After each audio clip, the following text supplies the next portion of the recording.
Assalamualaikum warahmatullahi wabarakatuh.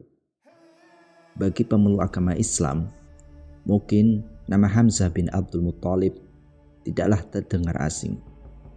Dia adalah salah satu paman Nabi yang memiliki peran begitu besar dalam perjuangan beliau Nabi Muhammad SAW dalam menyebarkan agama Islam. Menjadi seorang paman, sahabat, sekaligus saudara sepersusuan, Hamzah tentu memiliki hubungan yang amat dekat dengan Rasul. Tidak heran Rasulullah begitu sedih saat kematian Hamzah. Hamzah bin Abdul Muthalib dilahirkan di Mekah sekitar tahun 568. Merujuk dari tahun dilahirkan ini, usai Hamzah diperkirakan lebih tua 2 tahun dari Nabi Muhammad SAW. Dia adalah anak dari Abdul Muthalib, kakek Nabi Muhammad, dan adik berbeda ibu dari Abdullah, yaitu ayah Nabi Muhammad. Artinya, Hamzah dan Abdullah, yaitu ayah Rasulullah, adalah adik kakak dengan satu ayah tetapi berbeda ibu. Meski begitu, ternyata hubungan antara Hamzah dan Rasul juga terhubung dari pihak ibu. Pasalnya, Halah binti Wahaib, yaitu ibu Hamzah, adalah saudara sepupu Siti Aminah, yaitu ibu Nabi Muhammad. Dengan begitu, Nabi dengan Hamzah memiliki hubungan yang begitu dekat sejak kecil. Terlebih beliau berdua juga terhitung sebagai saudara sepersusuan. Oleh sebab itulah, Hamzah memiliki rasa sayang dan hormat yang begitu tinggi dengan Rasul, bahkan sebelum mulai memeluk Islam. Walau memiliki hubungan yang begitu dekat dengan Rasulullah, dalam proses menyebarkan ajaran agama Islam, Hamzah belum memeluk Islam. Meski demikian, hal itu sama sekali tidak mengurangi rasa hormat serta sayang yang dimilikinya terhadap Nabi Muhammad SAW. Dia selalu ada untuk melindungi Nabi Muhammad pada masa-masa sulit beliau, dan bahkan akan marah jika mendapati seseorang yang menjelekkan hingga menyakiti Nabi. Apalagi Hamzah adalah seorang pemuda yang dikenal begitu jenius dan lihai memainkan panah sehingga disegani banyak orang. Diriwayatkan bahwasanya asal mula Hamzah memutuskan memeluk Islam adalah karena kejadian kaum musyrikin yang melemparkan kotoran unta kepada Rasulullah SAW. Namun ada juga yang mengatakan bahwa Hamzah masuk Islam karena tidak terima Nabi diserang oleh Abu Jahal. Dikisahkan bahwasanya seorang budak wanita melihat Abu Jahal bertemu dengan Rasulullah SAW di Bukit Sofa. Di sana dia menyakiti dan memaki-maki Nabi Muhammad yang tidak membalas patah kata pun oleh beliau. Hal ini pun diceritakan oleh budak tadi pada Hamzah bin Abdul Muthalib. Mendapati cerita itu, sebagai seorang pemuda Quraisy dengan harga diri tinggi dan kepribadian tegas, Hamzah merasa tidak terima. Dia pun menghampiri Abu Jahal dengan membawa busur panah. Abu Jahal yang saat itu sedang duduk-duduk di antara kaumnya berdiri untuk menyambut Hamzah. Namun pemuda itu mengangkat busur panah kemudian memukulnya ke kepala Abu Jahal hingga terluka. Kemudian Hamzah berkata, "Apakah kamu menghina Muhammad? Ketahuilah, sekarang aku telah mengikuti ajarannya. Jika kamu berani, silakan saja balas perlakuanku ini." Dan dari situlah Hamzah mulai memeluk Islam. Hamzah sempat dilanda keraguan karena memang awalnya kalimat itu keluar secara spontanitas atas harga diri akan keluarganya yang tidak ingin disakiti. Hingga kemudian dia hanya meminta petunjuk pada Tuhan dan Maha Suci Allah yang kemudian meneguhkan hatinya. Hamzah pun menceritakan hal ini pada Rasulullah SAW dan beliau turut bersuka cita atas masuknya Hamzah ke agama Islam. Tidak lupa, Nabi Muhammad juga mendoakan agar pamannya tersebut diberikan keteguhan hati yang kuat oleh Allah Subhanahu wa Ta'ala. Mengetahui hal ini, kaum Quraisy bertambah khawatir dan gelisah karena dengan masuknya Hamzah ke agama Islam, membuat kemungkinan pengikut Nabi menjadi lebih banyak. Setelah Hamzah bin Abdul Muthalib memeluk Islam, Abu Jahal berpikir bahwa perang antara kaum muslim dan kaum Quraisy sudah tidak dapat dielakkan lagi. Karena itu, dia mulai kesana kemari menghasut serta memprovokasi kaum Quraisy untuk menyakiti Rasul dan pengikutnya. Hal ini tidak dapat dihindari lagi. Rasul dan pengikutnya mendapat tindak kekerasan lebih banyak. Tapi di samping itu, Islaman Hamzah secara tidak langsung juga menjadi perisai serta benteng perlindungan untuk kaum muslimin. Lebih dari itu, karena Hamzah yang begitu tegas, cerdas, dan berwibawa, dia banyak disegani dan memiliki daya tarik tersendiri. Sebab hal ini, banyak kabilah-kabilah Arab yang kemudian tertarik untuk mengikuti agama Islam lebih dalam. Selain hal itu, ketangkasan Hamzah membuatnya menjadi salah satu orang yang dipercayai untuk mendampingi Rasulullah dalam setiap peperangan.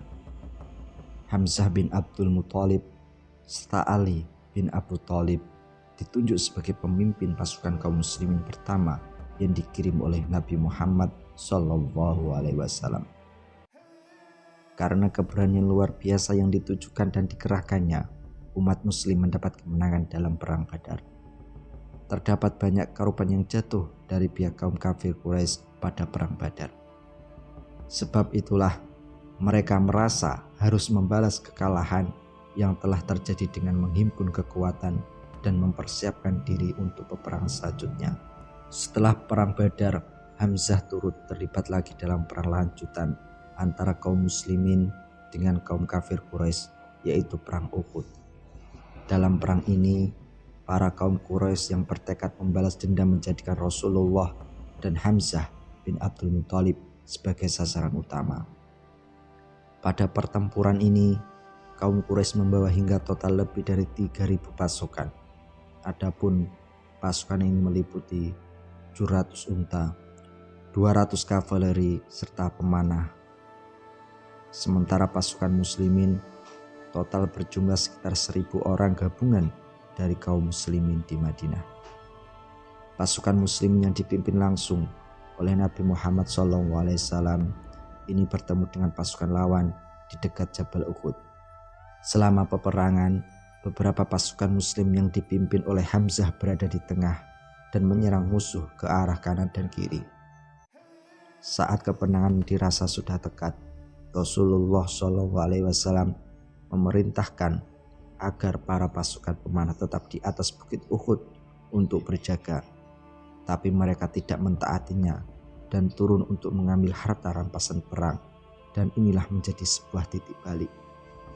Kaum Quraisy pun menyadari pertahanan yang longgar ini dan segera menyerang balik dengan menduduki bukit dan melancarkan serangan dari atas bukit Uhud. Setelah itu, Hamzah akhirnya syahid dalam perang Uhud akibat tombak yang dilayangkan oleh seorang budak bernama Wasy. Kisah dari perjalanan hidup Hamzah mulai dari lahir hingga wafat banyak dikenang oleh kaum muslimin. Apalagi kisah syahidnya dalam medan pertempuran perang Uhud. Terdapat kisah mendalam di balik wafatnya beliau itu yang kemudian menjadi salah satu legenda. Karena memiliki kisah tersendiri di balik syahidnya, inilah rangkuman peristiwa yang menyebabkan kematian Hamzah dikenang begitu banyak kaum muslimin. 1. Awal mula terbunuhnya Suaimah oleh Hamzah pada perang Badar. Kisah ini diawali saat perang Badar. Hamzah yang begitu pemberani dan buas memerangi kaum kafir Quraisy saat itu berhasil melumpuhkan Suaimah hingga tewas. Sementara itu, kematian Suaimah menorehkan luka mendalam pada keponakannya, yaitu Wasy. Tentu masih banyak kaum Quraisy lain yang tewas saat peperangan, termasuk Utbah bin Rabi'ah dan Syaibah bin Rabi'ah, yang mana merupakan ayah serta paman Hindun bin Utbah. Al-Walid bin Utbah yang merupakan saudara Hindun juga mati dalam peperangan di tangan Ali bin Abi Thalib. Kematian beberapa kaum Quraisy inilah yang menciptakan dendam bagi beberapa orang sehingga mereka benar-benar ingin membunuh Hamzah dan membalas dendam. 2. Adanya dendam dari Hindun dan Wasi pada Hamzah.